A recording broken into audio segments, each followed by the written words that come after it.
What's up, guys? Welcome to Daily Dose of Reddit. This is your host, Zach, and today's subreddit is r/petty revenge. This story's called, "My truck smokes and makes a licking noise, and it's driving me insane."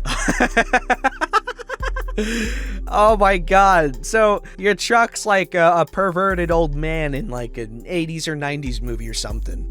Oh, that's funny. Okay. Edit. Clicking noise, not licking noise. I promise, no licking was involved in the events described here. I don't know, you seem kind of desperate to convince us. That's sus. I once worked at an auto parts delivery store, and a new guy was hired who was sort of a jerk. He was always playing really mean pranks. Once, he'd fixed a broomstick to the stairs to the basement so I'd trip, and I did. He put dirty grease on my seat in my delivery truck that made my pants nasty for the rest of the day. Everyone complained about him, but I was the only one close to his age, so I guess he felt more comfortable doing the mean pranks to me. One of my older coworkers gave me a couple things to do to get him back. First, I started putting automatic transmission fluid in the carburetor of his delivery truck. Yes, this is back when those were still common. The effect this has is massive amounts of billowing white smoke pouring out of the exhaust pipe until it all burns up. The other employees and manager also learned I was doing this, and they enjoyed the revenge. After a week of this and his daily complaints of a truck that's falling apart, I was given my next prank. Large, heavy-duty cable ties around the drive shaft. Put them in a spot where they'll contact the undercarriage. So for the next week or so after this, that guy keeps complaining about the smoke and the licking noise, sorry, no takesies backsies, caused by the cable ties. I stopped putting the ATF in his carburetor, and after a couple of weeks, the cable ties wore down and broke off. But he was fired shortly after. He was getting complaints from customers because he was terrible at his job as well as being a jerk when he was at the store. I like this story too.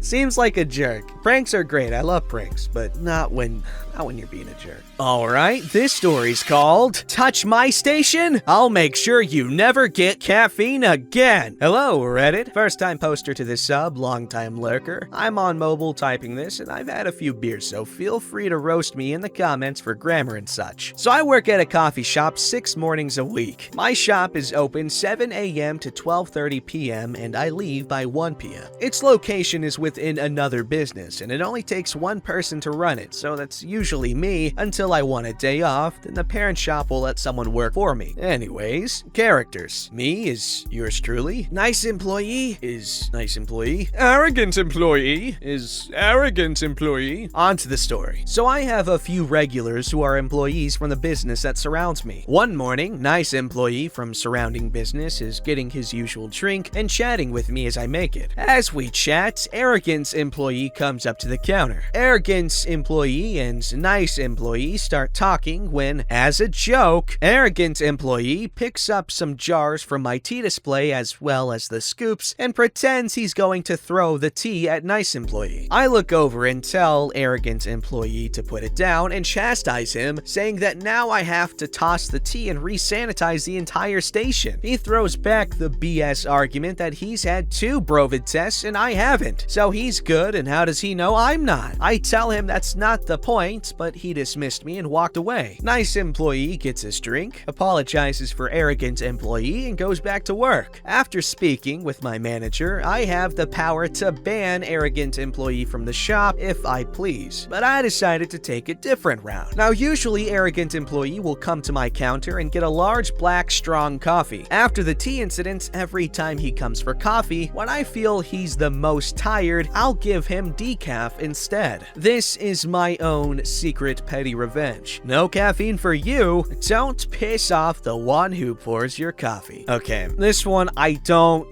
100% agree with because he's paying money. Okay, I know, I'm a stupid person probably, but I don't like this one that much because it just feels dirty. This story's called Don't Take My Cologne. Back in college, one of my roommates was sort of known to borrow things, and they somehow never made it back to the owner. Me and my roommate are, and still are, good friends. But one day, he pushed me too far. I would always let him use my cologne before we would go out because who cares? It's just cologne. But I had one specific cologne that was my favorite, and apparently his and his girlfriend's favorite. So one day I come home and realize my favorite cologne is gone, and I knew there was one culprit. I called him to ask if he took it, and he was honest with me and said yes. He brought it with him while he went to visit his girlfriend's parents about 3 hours away and promised I would have my cologne back. Well, I had experienced this promise enough to know that if I didn't do anything, he would have forgotten the cologne and I would never see or smell it again. So what did I do to make sure? Before I got off the phone with him, I said, okay, but just to make sure I get it back, I'm taking some of your valuables out of your room and holding them hostage. To which he was not happy, but I was shaking with excitement. I then proceeded to take just about everything out of his room. I took his laptop, TV, pillows, hat, shoes, Beats headphones, etc., and took a picture of everything locked in the trunk of my car, so he really got the message that I was serious. Surprisingly, when he got back, he tried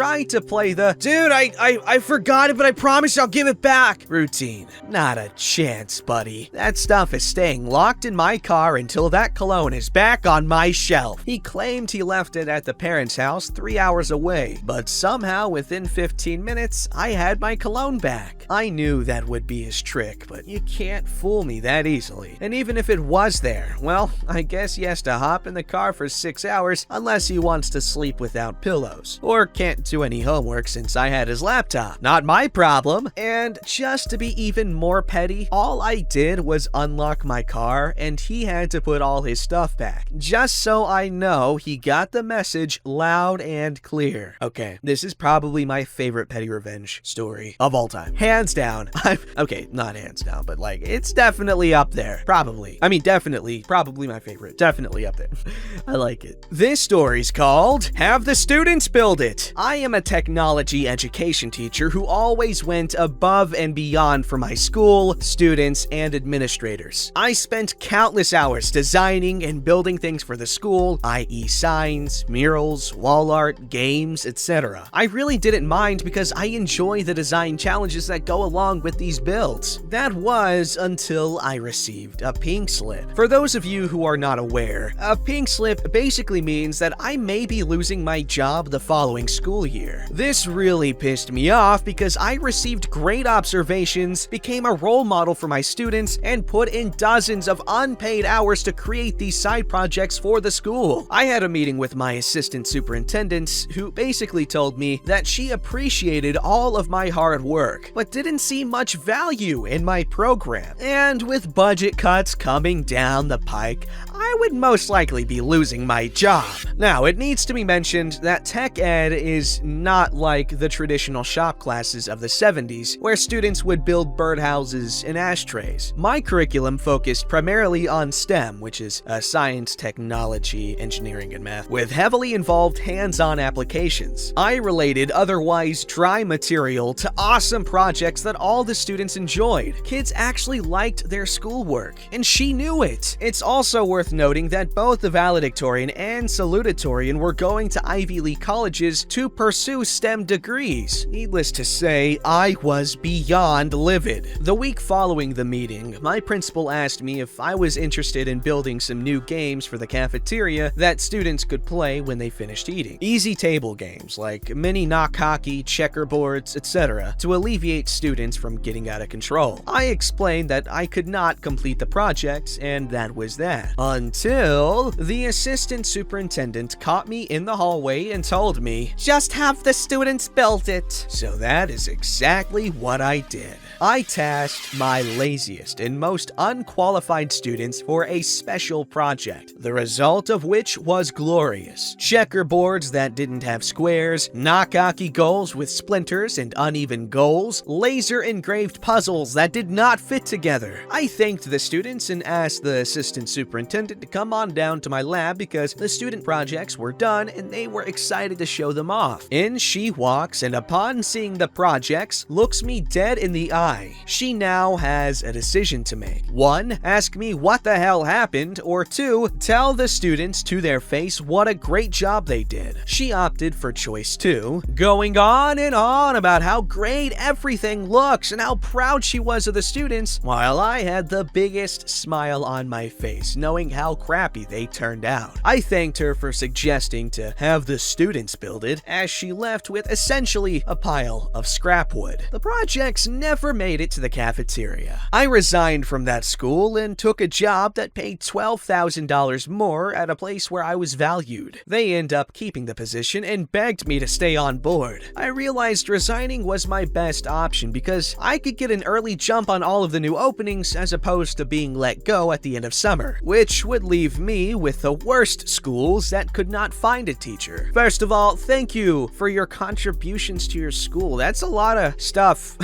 And that's what sucks, because with a lot of businesses, because a school is a business if you think about it, the hardest working employees a lot of times are the ones that get overlooked because, I mean, if they genuinely care, a lot of the time they're not gonna be like, oh, all show-offy about what they do and, you know, point out the fact that they're essentially doing like a lot of stuff for free and stuff beyond the scope of their job. And it sucks that by default, it seems almost, goes unappreciated. Alright, this story's called I Just Want You to Want to Be Here. I've told this story in real life a few times in different contexts, and enough time has passed that I feel comfortable posting it online. I've worked in live theater for my entire professional career. For the most part, I've specialized in video, which is a pretty niche thing. Not a lot of people that are drawn to live theatrical performance are at all interested in video. I was working at a large regional theater company as a video engineer. Said company got lucky enough to be the place where a show destined for Broadway would originate. This show has received a decent amount of fame, not like Hamilton, but you'd probably have heard the name if I said it here. The show had a lot of video, like a lot. Specifically, it had around 30 flat screen TVs that were part of the set. They'd fly up and down, move across the stage, and display all sorts of content. We brought in a Broadway designer and his team of assistants to produce all the content. I worked most closely with the video engineer attached to the project, an NYC-based guy. We'll call him Chad. It was a big show for my team. The scope was completely out of our usual wheelhouse, but we had a lot of talent on our side. All of us put in some insane hours. Me and another person had a couple of over 100-hour weeks during the build and load-in. I, in particular, didn't get a day off for around a month. I think 29 days. It was a big show and we were all exhausted. Once we were in technical rehearsals, the large part of my job was over. Most of the time I was expected to be on site in case anything went wrong. In general, I'm totally fine with this. It's part of the job. We got to a Wednesday night, right at the end of that 29-day period. I realized I literally didn't have a clean pair of underwear to wear the next day. I talked to my boss at the theater company, local, and his boss, also local, and they gave me the okay to go home to do my laundry. I'd be back the next day at 8 a.m. I went to let Chad know what the plan was. I explained that I needed to do laundry and that I hadn't had a day off in a month. He sighed, exhibiting extreme annoyance and disappointment, and said, I just want you to want to be here. Well, screw you too, Chad. Seriously, he knew how hard I had been working. He knew how much I had been there. He knew there wasn't anything for me to do that evening. He knew that if there was a technical problem, he was more qualified than I to address it. He knew all of those things and didn't care. That was the moment any ambition I had to work on Broadway died. I had put my heart and soul into that show and had a relationship fall apart as a result. And he wanted me to want to be there? Side note, theater people can be really toxic about this kind of thing. If you aren't there, every waking hour, people will turn their noses up at you. It's the one thing I hate about theater, that there's this cultish sense of a required level of devotion, that if someone treats it as a job and not not a calling, they don't deserve to be there, which is bullcrap on many levels. That said, if anyone is in the condition I was in, the hours and the lack of days off, usually they'll be escorted out of the building by their coworkers and have their keys taken away until they get some rest. Theater people can be cultish, but they do care about one another. Chad's actions were on a whole different level. There was no immediate reprisal. We got through the technical rehearsals and the show opened. Then it closed and moved on to NYC for an off-Broadway run before it got to Broadway and received much critical acclaim. The revenge story comes with the move to off-Broadway. See, I was the person responsible for boxing up all those TVs to send to New York City. This particular model of TV has a big rocker switch on the back, a master power switch. Knowing Chad, I knew that wouldn't be something that he'd check. So I went ahead and flipped them all off, packed up the TVs, and sent them on their way. A friend of mine worked on the production in New York. Apparently, Chad got his crew to hang all the TVs and fly them up into position without checking anything. Apparently, Chad then spent a couple days trying to turn them on with remotes with no network control, even getting on an electric lift and hitting the power button separate from the rocker. Nothing worked. Apparently, when he found out the problem, he was rather frustrated. Apparently, he had been putting in some long days and hadn't had a day off in a while. Well, Chad, I just want you to want to be there.